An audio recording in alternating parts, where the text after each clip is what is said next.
আমি যখন এলাম তখন তো দেখলাম অনেক কারখানা হয়েছে। চিমনি থেকে শুধু ধোঁয়া। अबे साले तभी एक काम कर 200 रुपए दे और 50 रुपए काट ओवर एक्टिंग के वजह ধোঁয়ায় ধোঁয়া, অন্ধকার, রাস্তাঘাট। কারখানা হয়েছে তাহলে কি করে বলছেন যে কারখানা হয়নি? চিমনি থেকে শুধু ধোঁয়ায় ধোঁয়া, অন্ধকার, রাস্তাঘাট। চিমনি থেকে শুধু ধোঁয়ায় ধোঁয়া, অন্ধকার, রাস্তাঘাট। হ্যাঁ ঠিকই দেখেছো, তবে ওটা কলকারখানার ধোঁয়া না, ওটা ছিল বিড়ির ধোঁয়া।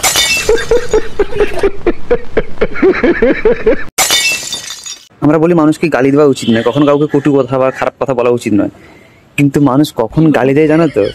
এরকম কিছু আবাল কিছু কথা শুনলে মানুষ তখনই গালি দেয়। না ছিল দিদি নাম্বার ওয়ানে, পোষালো না, এখন এসছে গালি খেতে।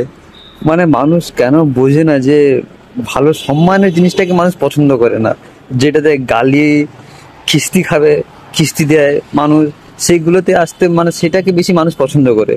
আর সেটা জল জানতে প্রমাণ হচ্ছে আমাদের দিদি নাম্বার ওয়ানে আছে বড় দিদি। আমি যখন এলাম তখন তো দেখলাম অনেক কারখানা হয়েছে। চিমনি থেকে শুধু ধোঁয়ায় ধোঁয়া, অন্ধকার, রাস্তাঘাট।